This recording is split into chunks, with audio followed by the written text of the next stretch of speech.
Welcome aboard dito sa MV Kapitan Felix Oca. Hindi ito pangkaraniwang barko. Actually, this ship is the only one in its class sa buong Pilipinas. At may kaugnayan ito sa mga Filipino seafarers na nagtatrabaho sa iba't ibang klase ng barko all over the world.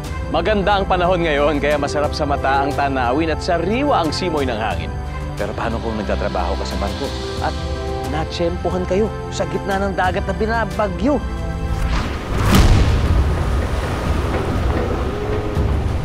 Tuwing may matinding bagyo, ganitong buwis buhay na karanasan ng mga OFW seaman sa barko.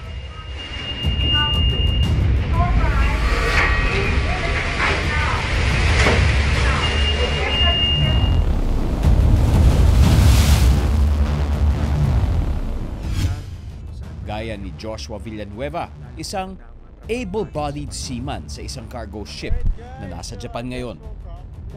Ang unang bagyong naranasan ko ay noong December 18, 2018. Kadete ako noon, unang sapa ko sa barko, and nasa Baltimore kami, papunta kami ng Houston, Texas. Nasa North Atlantic Ocean kami banda. Bagyo talaga, masama yung panahon, tsaka safety first talaga parati kasi buhay natin to. Siyempre, yung pinaghandaan namin unang-una talaga is yung bagyo. Bilis! Bilis! Ang laki niya! Ang laki! Ang laki! Batak na makina! Batak na makina! No pressures, po sa dagat, fire, piracy, banggaan ng barko or collision, and dangerous cargo. And yung mga na-experience ko pa lang is yung pagkarga ng mga dangerous cargo sa barko. Ang iba pang trabahong seaman na literal na buwis buhay, ikikwento ni Josh mamaya. Unang araw ng huling buwan ng taon at all aboard na tayo sa biyaheng dadaong sa iba't ibang bahagi ng mundo. At sa pagpapatuloy ng kwentong buhay seaman, delikado na nga. Dahil sa mga bagyo, delikado rin. Kahit ang dilubyo. Maraming panganib sa gubat, pero ganun din daw sa dagat kahit pa pangkaraniwang araw na maganda ang panahon. Buhay seaman, malungkot na mapanganib pa. Marami talagang panganib sa barko. Sabi nga nila, pag sumamba ka, yung isang paa mo, nasa hukay na. May mga mapanganib kaming trabaho na tinatrabaho dito sa barko. Spider-Man na! Woo! Kaya dito tayo guys sa taas ng crane guys. Sa pinakamataas na parte dito sa barko.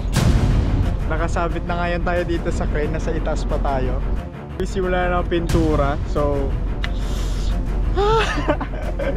laban natin to guys. Grabe talaga ang buhay sa barko. Pero gaya ng sinasabi, walang pinipiling panahon ang aksidente. Hindi ko na na-videohan pero ito yon. Nung naputol yung lubid sa kinaupuan ko, boson chair yung tawag ng inuupuan ko. Siyempre sobrang kabado ako, nasa tuktok kasi ako ng crane.